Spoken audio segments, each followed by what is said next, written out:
Welcome to the Cuick 10 podcast, brought to you by Cuick Trac, focusing on all things FedCon and cyber defense from different perspectives and different personalities, all in 10-ish minutes. Here's your host, Derek White.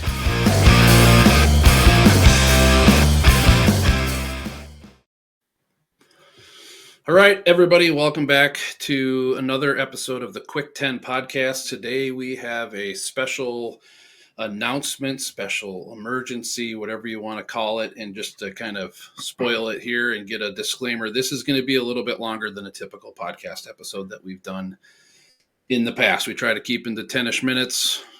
Don't do very well at that sometimes, but this topic today is going to be worth it. So we've got a lot to cover. I am joined today by Jeff Baldwin, our Chief Information Security Officer, and George Perezdiaz, our Director of Advisory Services here at Beryllium and Cuick Trac. Thank you guys for joining me again. I know you've been on a couple times here recently. And I think today is a great day to talk about a massive topic from our side, but also for those that do work with us, is that Cuick Trac, the Cuick Trac Managed Enclave, has achieved FedRAMP Moderate Equivalency attestation from a 3PAO. So we have sounders. We're not going to use them today, but that's a big deal. It's good news. It's a milestone for us. It's a conversation that the whole industry is trying to figure out as these regulations and these memos and other things come up, how to address them so we can pass that value and that excitement on to our customers as we continue to solve problems within the defense industrial base and federal contracting space. So real quick, before we get into more on that, I'm going to kick it over to you, Jeff, just to provide some more detail on your background, where you come from, why this is important to you, so that our listeners or watchers can understand some more, and then we'll do the same for you, George, before we get into the details. All right. Thanks, Derek. So a little bit about my background. I've been in contracting and as government service. So early on, I got into risk management framework before it was called risk management framework for all the old heads out there. Certification and accreditation, woo.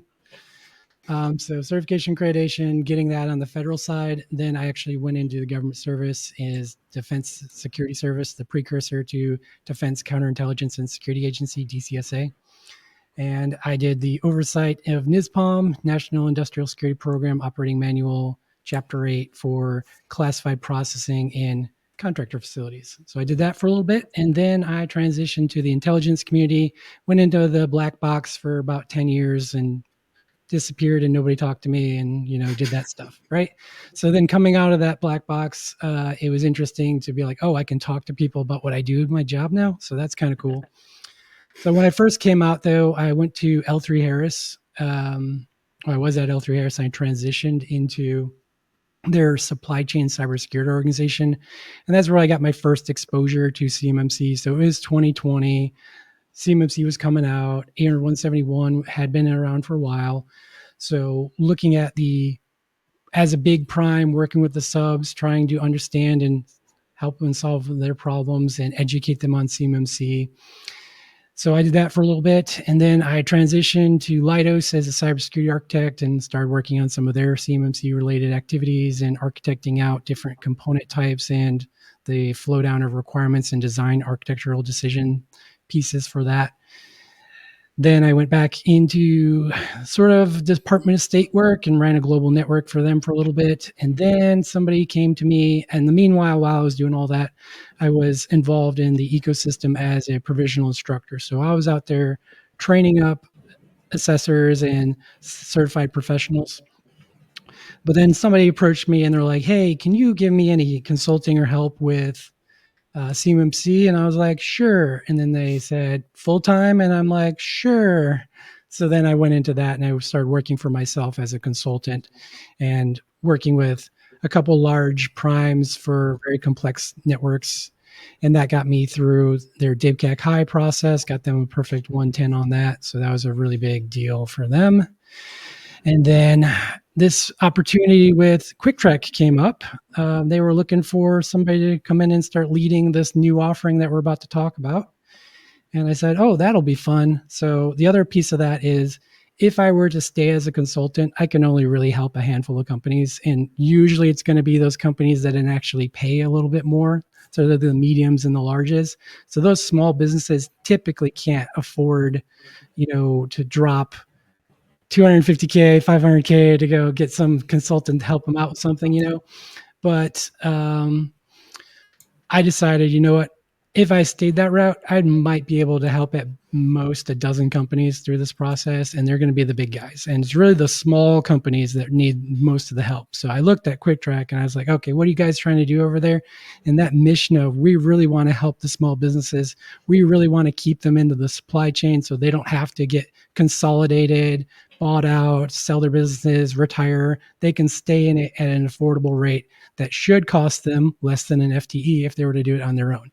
So that's the kind of the goal that I look for in that one. And with that, I think I'll be able to scale and help hundreds, if not thousands of companies versus only being able to help dozens of companies. So that was my main motivator for moving over and joining Cuick Trac, having that opportunity to scale up and help more of those companies and keep them in the supply chain so that they can keep making the parts and keep supporting that warfighter. Awesome. Yeah, you've seen some stuff, and that's good. We like that. And George, you have too. Your background is also impressive in a little bit different aspects in different areas. So do you want to share a little bit about that before we dive into some more detail? So yeah, George Perezdiaz. Thank you, Jeff, for that awesome and beautiful introduction and the way in which you represented Cuick Trac and the helping thousands. I love that line. I'm going to use it when you're not around. But Air Force, I started my IT career as a Air Force uniform enlisted person, helping people build networks, manage networks, and wow, another 10 seconds. Yes, whatever. It's good. All right, George Perezdiaz. Thank you, Jeff, for the beautiful intro. I started my IT career in the Air Force, enlisted personnel. One of my first job was to train network professionals on how to essentially behave with elevated rights and privileges. That was before the 8570 requirement came about, where IT professionals had to have what now is the 8140, the Network Plus, Security Plus, etc., A plus. After that, after my tenure in the Air Force, I decided to become a contractor, like many military personnel do. I was a defense contractor, also a Department of State contractor there for a little bit in the DC area, and then decided to go back to the DoD and became a civilian, working directly with the Joint Chief of Staff under DISA, the Defense Information Systems Agency, supporting the Nuclear Command and Control mission for the within the NMCC, the National Military Command Center. A lot of acronyms. Oh my goodness, I'll stop. It's all right. We hand out Cuick Trac, Oh. acronym bingo cards before every podcast, and then if they win, they send them in. Yeah, well, they can That's go to our great. website and we'll have a data dictionary there and what does all this mean. But yeah, like Jeff mentioned on the block box, which I actually thought it was kind of refreshing to go back home and not have to discuss what you did at work today with a wife. It was a bit refreshing. But I was working on my master's, learning a lot about system design, system engineering, architecture, and fell in love with business process mapping and notation, and the VPMN and the UML, Unified Markup Language, essentially how to translate technical requirements into universally understood model that anybody can go ahead, grab it, and build it. So I worked for the first time in the private sector for profit. That was refreshing. That was super, super cool to see how an organization eliminates waste. Not a lot of people walking around doing nothing. Everyone had a purpose and was relatively really good at what they did. But that was the first time that I was not working for the DoD in one capacity or another until 2016, when DFARS 7012 dropped into many organizations. That's when I learned that my prime contract, my company, the company I work for, was actually a prime contractor. I was part of that team that built the CUI program back then. It was a 50,000 employee organization focused on research development, life sciences, specialty materials, etc. And after we built the program, we reduced the scope to under 3,000, which was super, super cool. Something that we do today, right, with Cuick Trac. I was given the opportunity to manage and maintain that program. So I was essentially a pseudo problem owner. So that's one of the things that I love about our clients, that I understand their challenges. I understand what they're going through when they're about to start convincing and championing within their organization this inevitable change, the necessity to build information security program that aligns with the CUI program. Absolutely love to be able to share what I have learned. I also was one of the first organizations that went through a DIPCAC high assessment. That was actually the point in my life where I said I can go and help many organizations rather than just one. My previous organization had their pieces together, for lack of a better term. So I felt good becoming a consultant and helping many organizations. Very, very, very similar to Jeff's statement. Now I'm here at Cuick Trac with the same mentality. One of the things that I love about the company here and the role and the opportunity to work here is that we have one of the closest thing to a turnkey solution, right? It is essentially, if your business processes aligns directly with what we have as a technical capability, closest thing to turnkey is what Cuick Trac Managed Endpoint can do for our clients, and that's exciting for me. So happy to be here. Yeah, no, well, thank you guys both. We don't like to sit here and talk about ourselves a ton. It's Yeah. important because we get to bring that down to our customers, and they get to bring that to their customers, and it just is how problems get solved. So, you hit on a good point there, though, George, on what it means to leverage something like the Cuick Trac Managed Enclave in a VDI pre-configured, and we're going to get to that. But I really think we need to kind of not make any assumptions here that when we talk about something as big and exciting, as impactful as passing a FedRAMP Moderate Equivalency, that's Jeff's cat, Moderate Equivalency attestation based on a memo that came out at the end of 2023. Jeff, I want you to kind of walk through that a little bit with us, just to kind of show what that did to the industry, and then kind of what it means from external service providers. CMMC Level 2 plays into, hey, how does that all roll out, so we can talk about the differences, but also what it means to the customers. I was muted. So yeah, I will walk us through that. Let me put this cat down. She's always like, you're trying to do something, and I'm going to get all tangled up in your cord. There you go. All right. So I'll share my screen here. No problem. This is live and unedited cuts, baby. This is how. That's how I do work. it. Rehearse. Right. Who needs to rehearse? Not me. Improv, baby. All right. So this was also a fun thing that happened here. So if you go to your favorite search engine, this is DuckDuckGo, and I type DoD FedRAMP equivalency memo, you can see Cuick Trac, we achieved FedRAMP Moderate Equivalency attestation as a cloud service offering. So if you had not seen that article, that's there. And then on the left, we have our former CISO for the DoD there, talking about how he's trying to make that process easier. So for some historical aspects to this, we have the DFARS 7012. That DFARS 7012 says in there, if you're going to be working with a cloud service provider that is going to process, store, transmit CUI, it must meet FedRAMP Moderate authorization or equivalent. So there's questions over the years of what did exactly equivalent or equivalent mean inside of DFARS 7012.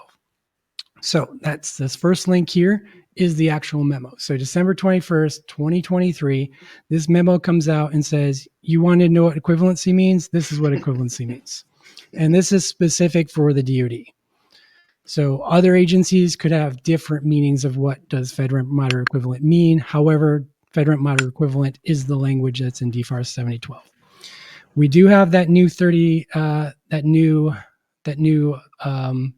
FAR CUI rule. Yeah, the FAR CUI rule does have language in there. It does not mention equivalency. So some people are reading into that saying, oh, so equivalency doesn't exist anymore. What it says instead is it says meets the requirements of the FedRAMP Moderate baseline.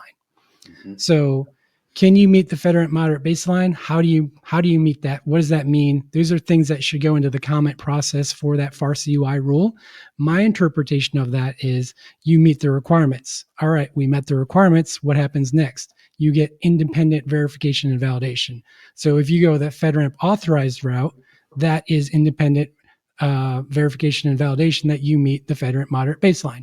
However, when you do the FedRAMP moderate equivalent, it's the same assessment, more or less. There's some minor differences, but at the core of it, you have that FedRAMP moderate baseline, those controls that from 853, those are being independently validated by a FedRAMP recognized third-party assessment organization. So that same C3PO can either do the same assessment for an authorized or that same assessment for the FedRAMP moderate equivalent.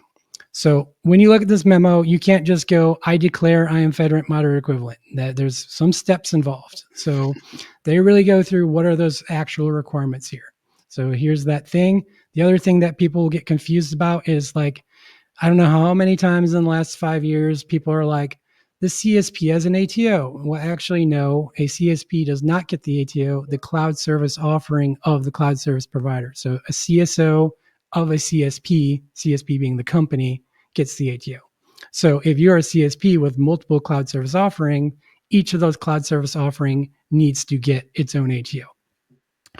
The other piece that people get confused by is, well, I put a server on top of AWS GovCloud or Azure Government, and Azure Government and AWS GovCloud, they have an ATO, so therefore I have FedRAMP. No. The FedRAMP assessment of those two clouds was done by a 3PO assessor. They assessed that hypervisor, that infrastructure, whatever their scope was, that's all that got assessed. When you build upon that, that new stuff that you built, nobody's assessed yet. So you have no level of trust, no level of assurance that those things were appropriately configured. So that's what that third-party assessment gets for you. So with this, we have the third-party assessment. To be considered FedRAMP moderate, you must achieve 100% compliance with the latest FedRAMP moderate equivalent security baseline. For us, that was Rev 5. So we actually went through Rev 5. So we had some of the new requirements like a red team assessment. We had a red team assessment performed by a third party. And FedRAMP recognized third-party assessment organization and present the following documentation to the contractor, that would be our customers, as the body of evidence. So for us, when you become a Cuick Trac customer, your designated personnel, which we call the program champion, basically the one that has ownership of your CMMC program for that customer, they will be they are given access to our body of evidence. So all of those things that go into a FedRAMP package, which becomes an ATO package, are also found here. So we have an SSP, which has rules of behavior, contingency plan, and kind of for your note, 80171 has no availability requirements. So there's no availability requirements in 80171, but 853 does have that. So there's more controls that we've met over and beyond 80171 when we went through this process. Mm-hmm. So you can look and read through it, the different parts of it. Then separation duties, workbook, and then the second piece is the security assessment plan. So what tests did it go through, and the delivered product from that 3PO, penetration test, sampling methodology, their report, and then the security assessment report right there by a FedRAMP recognized 3PO, which has all these elements in there. We provide the scans. It doesn't necessarily say it in here, right here for the POAM piece, but in addition to the access to the BOE from, as outlined up here, we do a monthly executive summary, and you will get access to every month's executive summary. So we are maintaining this environment. We're continuously improving and working on this environment. So all that to say, if I was going to go get an ATO, same package. If I'm going to go get a FedRAMP moderate equivalency, same package. We see this element of a FedRAMP third-party assessment organization. If you don't have that, if you don't have all this information, if you're working with another CSP and their BOE that they claim their FedRAMP moderate equivalent, and they don't give this BOE to you in its fullness, and everything in here is recent and not over a year old, then that's not going to be a valid FedRAMP moderate equivalency. So there's a couple of checks looking into the CMMC assessment process that you have to go over to make sure that, this is timely, it's complete, there's not missing elements, and, it's not really old. So there's a check process that happens with each assessment. Now, does your CMMC third-party assessment organization need to see the full BOE? That's not what the requirements say. They just have to check that the contractor actually has it. So What that means is when we go into a C3PO assessment, the C3PO does not need to read 1,000 pages of documentation, because this is literally 1,000 pages of documentation. They do not need to read all of that. They just need to make sure that it's full, complete, addresses everything, and everything is by the book, and that that customer has it. Let me ask you a question there real quick, Jeff. So Mhm. 'cause that's a good point. We're in 2025 now, and the CMMC realism is starting to hit people, and everyone understands how that works. But this is real, and so what you're talking about here right now is explain a little bit more on the assessment day. Right, the assessment day. A lot of people want to know, how much is that going to cost? How long is that going to take? How do I need to prepare? So maybe real quick on what you just said, from using a cloud service provider's cloud service offering that has this FedRAMP Moderate Equivalency in a fully managed instance where it's not built for you to go do a bunch of management on, versus say an external service provider like an MSP who has things all mapped out and in their responsibility matrix. What does that look like with Cuick Trac, for example, as somebody who has this equivalency attestation versus maybe a different path? Yeah, it goes into the concept of non-duplication. So if something has already been assessed, theoretically, and this is going to be one of those things that we'll figure out how it happens in practice, but theoretically, at the bare minimum, they could look to see that you have a customer responsibility matrix that says, this is fully implemented by the cloud service provider. Great. And if I was an assessor, because I'm also an assessor, I've been on joint surveillances, I train the assessors. I don't know unless I'm really instructed a particular way, I might still want some proof, right? So let's give an example of 3.11.2 vulnerability scanning. In our environment, we do all the vulnerability scanning for all the cloud assets for every customer that it's in the environment. We're taking care of scanning for you. We have a CRM that says that. We've been independently assessed by FedRAMP saying that we do that. We provide monthly reports of the scanning, and that's really the key right there, right? So for that particular example of vulnerability scanning, how do I know, me as a customer, how do I know that Cuick Trac is really performing vulnerability scanning for me? I probably don't have the dashboard access to go look to see that, but am I at least getting a report that shows the scans for my assets within that time frame? And if I can produce that as an artifact to say, hey, you know what, we're doing monthly scanning. In our system, you're actually being scanned every single day, every 24 hours, you're being scanned. However, from a reporting standpoint, you'll get a monthly report. That monthly report is an artifact. You show the assessor, here's my artifact that goes with 3.11.2 vulnerability scanning.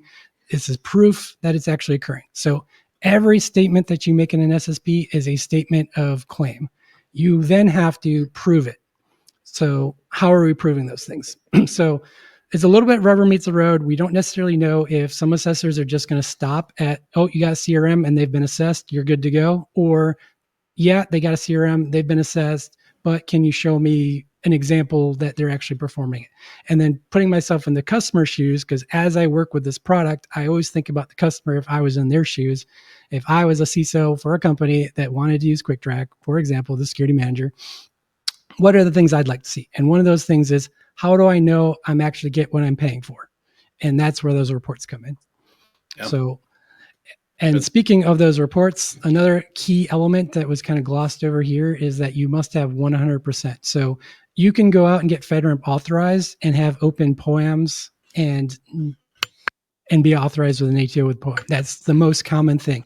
Most people will say they've never seen one without an ATO, without a POAM ATO.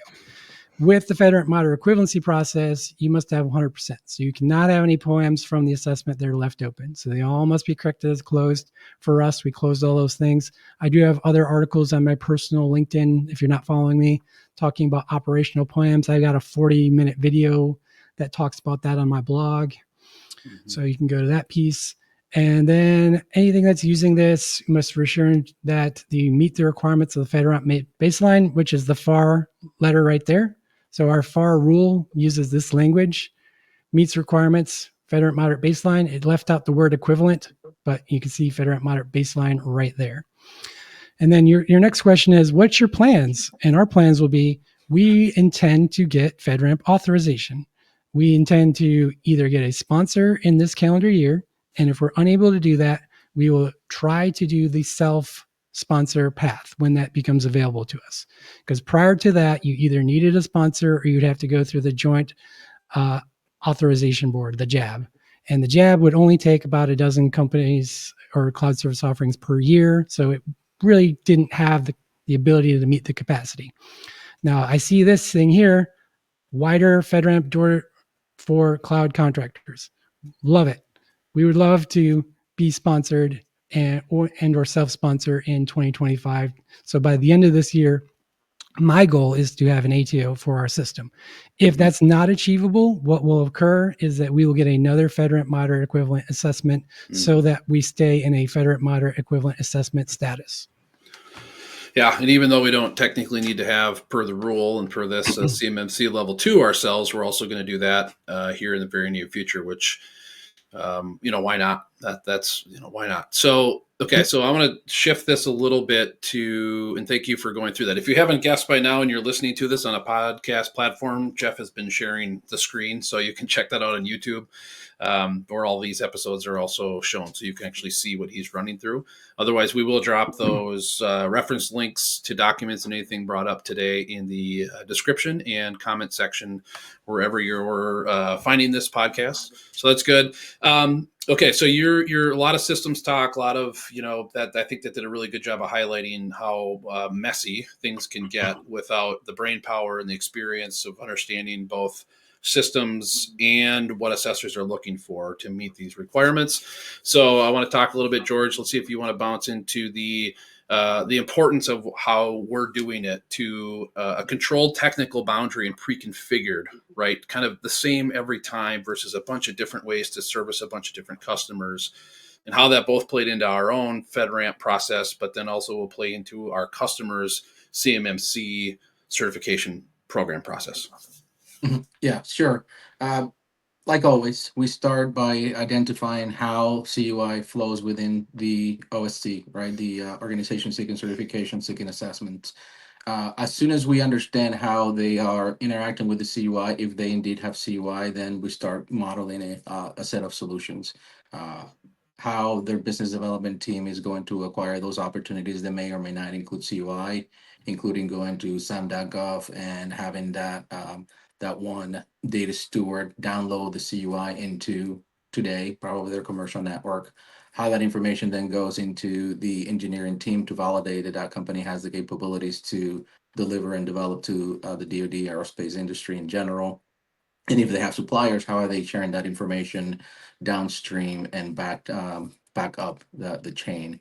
So as soon as we map all that information, as far as the flow of CUI, we start to identify, is this client the ideal candidate for our solution?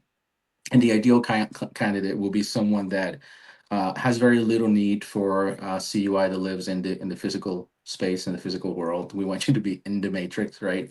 So once you're in the matrix, so to speak, not everything, your systems automatically become out of scope.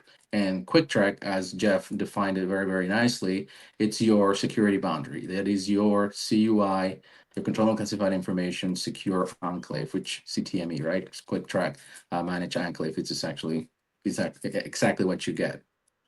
To simplify the journey that Jeff was talking about, where an assessor will come and will probably have a hard time accepting evidence from another framework, which they should, right? FedRAMP is a different problem, solving a different problem, different opportunity. Therefore, it has a different framework. Therefore, it has a different third-party assessment process. A C3PAO curious or whatnot, because there's risk associated with them passing an OSC, OSA through an assessment without having that high level of assurance that the system is designed exactly how it's communicated. Our team, the advisory team, what we're being intentional about is simplifying the thousands and thousands of documentations and line items that Jeff was talking about in the BOE. We're essentially building a reduced, modified body of evidence for CMMC. So that's what we call a CMMC ready body of evidence and documentation. That includes your system security plan that has exactly what C3PIOs are accustomed to and expect out of an organization like us. A very clear and detailed implementation statement. We will point them to the policy and how and what the client is doing or the things that we are doing on their behalf in accordance with that customer responsibility matrix, the CRM that Jeff mentioned. And then we're building that triangulation between system security plan, policy, and the procedures that Jeff and the technical team are already doing on our client's behalf. So it is essentially a beautiful ecosystem contained right within the Cuick Trac managed Enclave and our advisory services where that fits that model. The other cool thing that we have, right, it doesn't end there. If a client has extra needs, have the need to call it an inverted external system, right? Because our cloud is up here and then their system within their network, let's call it an external system.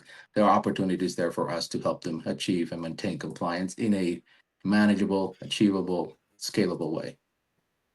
That was, yes, thank you. And so just to highlight the real value there is system built in a short period of time for you. If this is the first time you've ever heard of Cuick Trac, or you're the first time you thought I have to do something and I just can't do it. We can't do it ourselves. We don't have a George. We don't have a Jeff.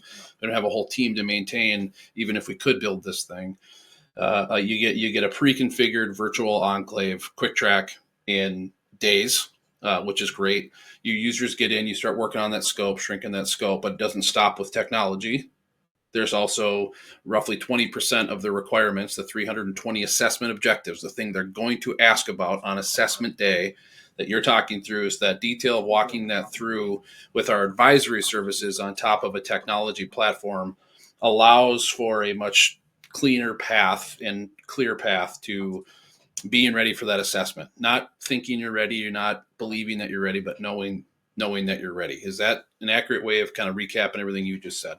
I love that, not thinking, not feeling, but knowing, because that's exactly it. And when we build a system, the cool thing that we have, right, is an intentional separation of duties within Jeff's team, whomever is doing the validation of the AU family, right, of the audit and accountability. It's not the same person that it is doing some of the changes, right? We have that embedded there. Same is true for the advisory team.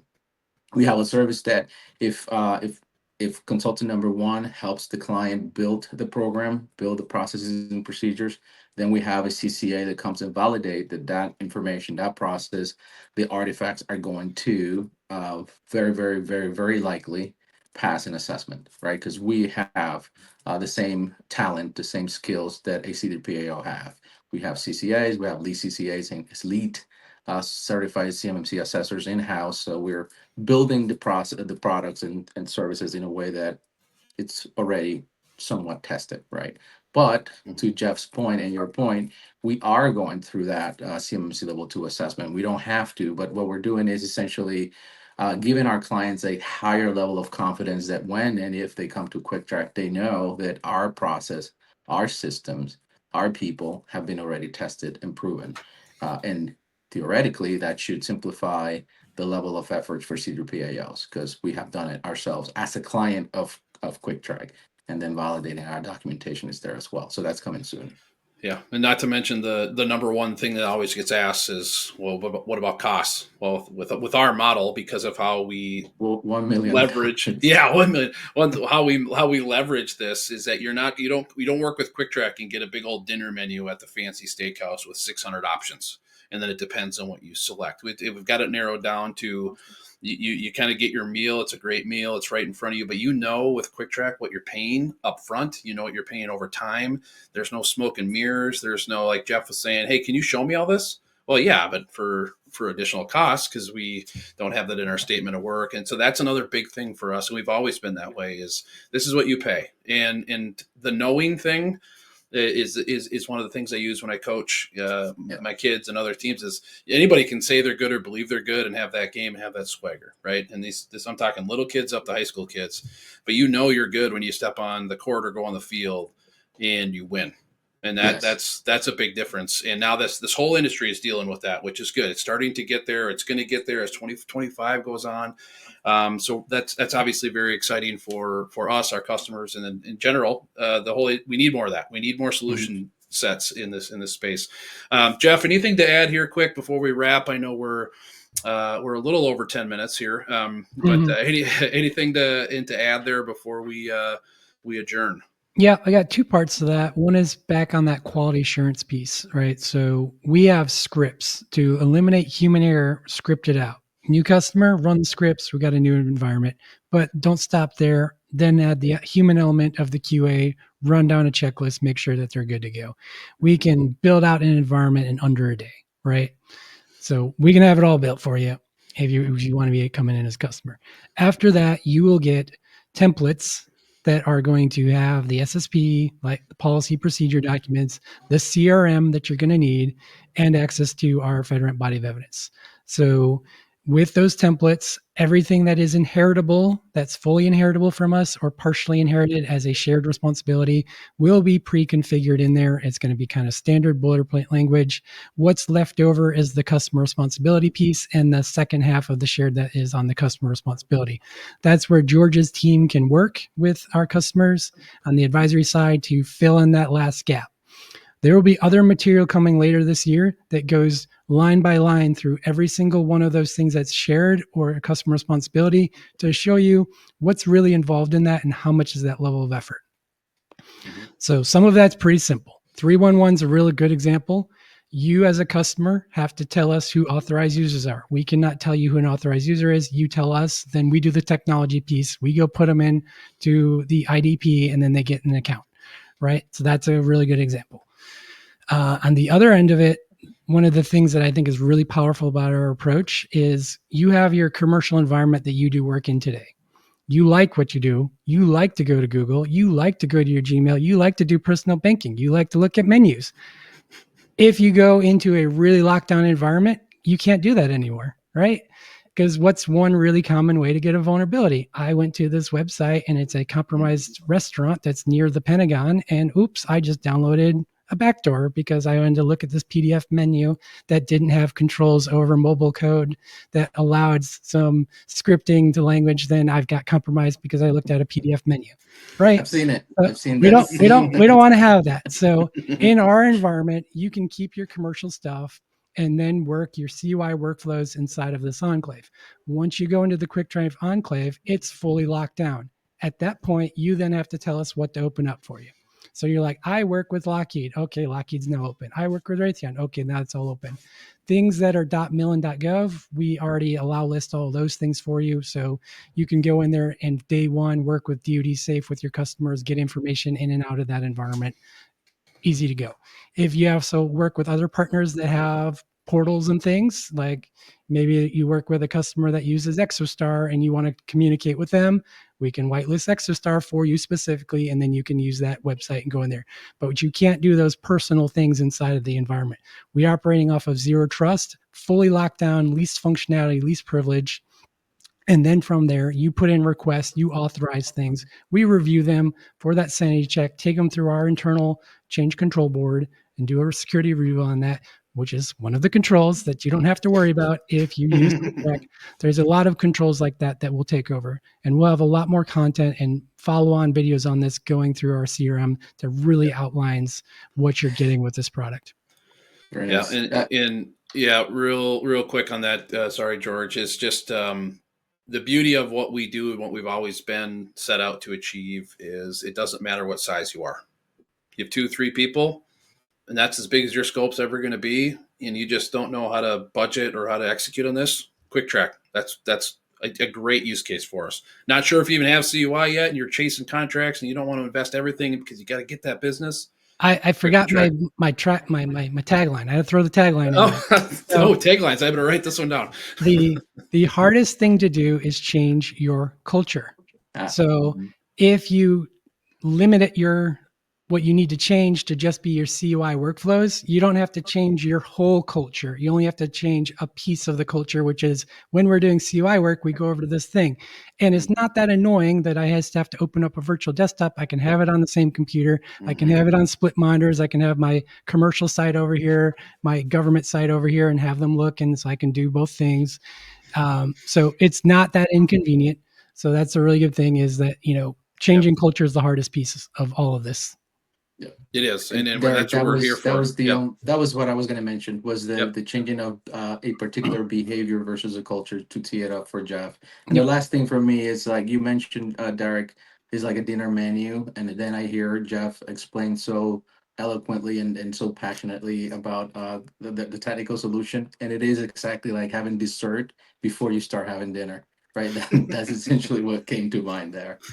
So Cuick Trac cupcakes for the first. No, I'm just kidding.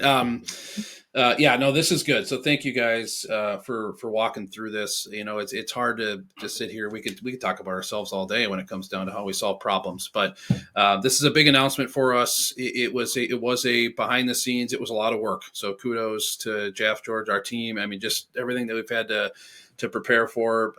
It's been awesome, and it's going to be a really good year moving forward for us. And hopefully we see more and more in the ecosystem of CMMC clear out, and people start to understand what they can get. How much does it cost? Am I going to get there? That's the mission that we're all on. As you can tell, the ecosystem's not that big. We all get along really well. That's how we ended up meeting each other all in the first place anyway, years ago. So thank you guys for spending some time today. And if this is your first time listening or watching, thank you. Hopefully you're still with us after a little bit lengthier episode than normal. But you can go to your favorite podcast platform. You can find the Cuick 10 podcast there. You can go to our website. We highly recommend you go there to www.cuicktrac.com, which is spelled CUICKTRAC. Go there. All the episodes are on there. They're all on YouTube. But if you want to reach out, you want to talk to us, is this something that you just can tell you want to learn about, or you want to talk about, or you just want to rant about, and and let us listen. We're happy to do that. We're here for you. Do that from our website, cuicktrac.com again, and we'll get in touch with you. And then again, encourage you to stick around for future episodes as they come out, as we continue on with what we're working on in the ecosystem. Jeff, George, thank you again, and looking forward to next time. Yeah, cheers. A pleasure. Thanks. Thank you for listening to this episode, and make sure to subscribe to the Cuick 10 podcast wherever you get your podcasts, and check us out on YouTube as well. For more information about Cuick Trac, visit our website at www.cuicktrac.com. That's CUICKTRAC.com.